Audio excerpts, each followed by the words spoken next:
गणेश जी महाराज की जय, मधुसूदन भगवान की जय। ऐसी कथाएं आप तक पहुंचती रहें, इसके लिए आप इस चैनल को सब्सक्राइब करिए। वैशाख मास महात्म्य, अध्याय 17।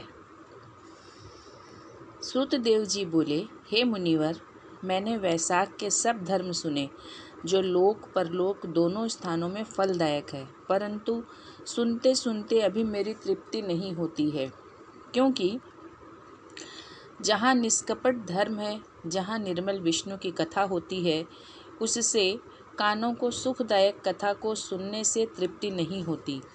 मेरे पूर्व जन्म के किए हुए पुण्य उदय हो गए हैं, जो आप आतिथ्य के उपदेश से मेरे घर पधारे हैं।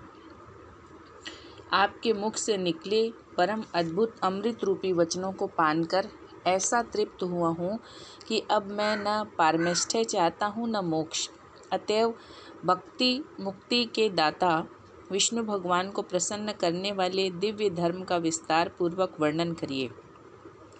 राजा के इन वचनों को सुन महायशस्वी श्रुतदेव जी अति प्रसन्न हो फिर शुभ धर्मों का वर्णन करने लगे। श्रुतदेव बोले, हे राजन, मैं पाप को नष्ट करने वाली एक कथा फिर कहता हूँ, तो चित्त लगाकर सुन। यह वैशाख के धर्म संबंधी मुनियों द्वारा प्रसिद्ध है। पंपा तीर पर एक शंख नाम का महायशस्वी ब्राह्मण सिंह के बृहस्पति में गोदावरी नदी के किनारे आया और भीमरथी के पास कंटक युक्त और पहाड़ी वन में गया, जिसमें न जल था न कोई मनुष्य। ऐसे वैशाख के ताप से कठिन मध्याह्न के समय यह ब्राह्मण वृक्ष की छाया में बैठ गया। उसी समय एक दुराचारी व्याध धनुष लेकर आता हुआ यह सब प्राणियों से घृणा करता था और साक्षात यमराज के समान था। इसमें सूर्य के समान प्रकाशमान कुंडलधारी इस ब्राह्मण को देखकर बांध लिया और उसके कुंडल, जूता, छत्र, रुद्राक्ष की माला, कमंडलू सब छीन लिए और फिर छोड़कर बोला कि जा, चला जा। इस प्रकार उस दुष्ट से छूटकर हुए ब्राह्मण मार्ग में चलने लगा, जहाँ सूर्य की किरणों से जलती हुई रेती बिछी थी, जिस पर पैर जल जाते हैं, पीने को जल नहीं मिलता। ऐसे कंटक युक्त वन में तिनकों की छाह लिए वह ब्रह्मचारी कहीं बैठे कहीं ठहर जाए और व्याकुल होकर हाय हाय करता था। शब्द को सुनकर वह व्याघ्र शीघ्र ही उसके पास आया और मुनि को दोपहरी के दुख से उसके हृदय में दया उत्पन्न हुई। यह व्याध धर्म के विमुख और पाप बुद्धि में रत था, परंतु दया करके मन ही मन कहने लगा कि मैंने जो अपने चोर धर्म से दूसरे वन में इससे ले लिया, वह सब हमारी जाति का परम धर्म है, परंतु इसके दुख को दूर करने के निमित्त मैं इसे अपनी पुरानी जूती दे देता हूँ, जिनसे उत्तम ब्राह्मण के पाँवों की रक्षा हो जाएगी। मेरे पाँव में तो नई जूती है, अब पुरानी से कुछ भी प्रयोजन नहीं है, इसलिए ये अवश्य दे देनी चाहिए।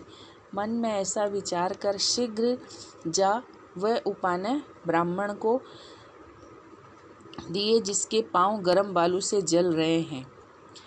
उन जूतों के लिए ब्राह्मण अत्यंत सुखी हो आशीर्वाद देने लगा कि सुखी हो, तैने वैशाख में जो यह दान किया है, इससे तेरे पुण्य उदय हो आए हैं। इस दान के प्रभाव से विष्णु भगवान दुर्बुद्धि व्याध पर भी प्रसन्न हो जाते हैं। जो सुख सब प्रकार की वस्तुओं के मिलने से होता है, वही मेरे लिए भी हुआ है। ऐसे वाक्य सुनकर व्याध अत्यंत विस्मित हो गया। ब्रह्मनिष्ठ ब्रह्मवादी ब्राह्मण से बोला, हे महाराज, मैंने आपकी ही वस्तु आपको दी है, इसमें भला मेरा क्या पुण्य है? और तुमने जो वैशाख की प्रशंसा की कि हरि भगवान प्रसन्न होंगे, हे ब्राह्मण, ये वैशाख कौन और हरि कौन है? यह सब मुझे बताइए। धर्म क्या है और उसका फल क्या है? हे दयानिधे, मेरी इसे सुनने की इच्छा है। व्याध के ऐसे वचन सुन शंख प्रसन्न हुए और मन में विस्मय कर वैशाख की प्रशंसा को इस लोभी मूर्ख ने मुझे अभी पाद त्राण दे दिए। इसकी दुर्बुद्धि में बड़ी विचित्र विषमता हुई। सब धर्मों का फल जन्मांतर में मिलता है, परंतु वैशाख के धर्मों का फल तत्काल मिलता है, क्योंकि पापाचारी दुर्बुद्धि दुरात्मा व्याध की भी देव योग से पाद त्राण दान करने से सत्व बुद्धि हो गई, जो काम विष्णु भगवान को प्रिय है, जिसमें निर्मल संतोष की प्राप्ति होती है, वही धर्म है। मनुवादी से लेकर सब धर्मवेत्ता उसी को धर्म कहते हैं। वैशाख मास विष्णु भगवान को अति प्रिय है। केशव भगवान जितने माधव मास के धर्मों से प्रसन्न होते हैं, उतने संपूर्ण दान, तप और बड़े बड़े यज्ञों से भी प्रसन्न नहीं होते। धर्मों में इसके बराबर कोई धर्म नहीं। गया मत जाओ, गंगा मत जाओ, प्रयाग और पुष्कर मत जाओ, केदारनाथ, कुरुक्षेत्र और प्रभास आदि तीर्थों पर मत जाओ। गोदावरी तीर्थों में जाने की भी कोई आवश्यकता नहीं है। वैशाख के धर्मों को निरूपण करने वाली कथा रूपी नदी में जो स्नान करता है, विष्णु भगवान उसके हृदय में विराजते हैं। इस माधव मास में जो कृत्य थोड़े से धन से सिद्ध होते हैं, वह बहुत खर्च करने और अथवा दान या धर्म से अथवा यक्षों से सिद्ध नहीं होते हैं। यह वैशाख मास पुण्यों को बढ़ाने वाला है। इस मास में ताप के नाश करने वाली पादुका तूने मुझको दी है। इससे तेरे पूर्व जन्म के किए हुए सुकृत उदय हो गए। हे व्याध, तेरे ऊपर भगवान प्रसन्न हो गए। अब तुझे कल्याण की प्राप्ति होगी, नहीं तो तेरी ऐसी शुभ बुद्धि होनी कठिन थी। जब मुनीश्वर ऐसा कह रहे थे, उसी समय मृत्यु द्वारा प्रेरित बड़ा बलि सिंह व्याध के वध के लिए क्रोध विवल हो दौड़ता आया। बीच में देव योग से देव कल्पित हाथी को देखकर पहले उसके मारने का महान उद्योग करने लगा। उस वन में उन दोनों सिंह और हाथियों का ऐसा घोर संग्राम हुआ कि दोनों थककर गिर पड़े, युद्ध त्याग दिया और दोनों एक दूसरे को देखते पड़े रहे। इधर मुनीश्वर ने जो कथा व्याध को सुनाई, वो सब पापों का नाश करने वाली है। देव योग से उन दोनों ने ही वही कथा सुनी, जिसके सुनने से इनके शरीर निर्मल हो गए और सब पाप जाते रहे। पापों से छूट जाने के कारण तत्काल पशु योनि का त्याग कर वे स्वर्ग को गए। दोनों को दिव्य देह मिली और सुंदर सुगंधित चंद्रन आदि से लेपित दिव्य विमान में बैठे हुए देवियां सेवा करती जाती थी। वे दोनों सिर झुका हाथ जोड़े खड़े हुए धर्मोपदेशक मुनिवर मार्ग में व्याध के लिए ऐसा वैभव देख विस्मित हो पूछने लगे, तुम कौन हो? तुम्हारा जन्म दुष्ट योनि में क्यों हुआ है और अकारण इस वन में एक दूसरे को मारने को क्यों उद्यत हुए?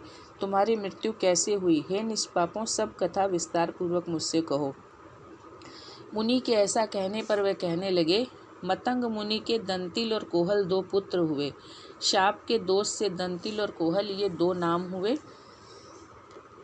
रूप यौवन से संपूर्ण विद्याओं में विशारद, हम में धर्म और अधर्म में निपुण हमारे पिता ने हमसे कहने लगे, पुत्रों, मधुसूदन भगवान के प्रिय मास में मार्ग में प्याऊ लगाओ, मनुष्यों की पंखे से हवा करो, मार्ग में छाया के स्थान बनाओ, अन्न और शीतल जल दान करो, प्रातःकाल स्नान कर भगवान का पूजन करो, कथा सुनो जिससे संसार बंधन की निवृत्ति हो।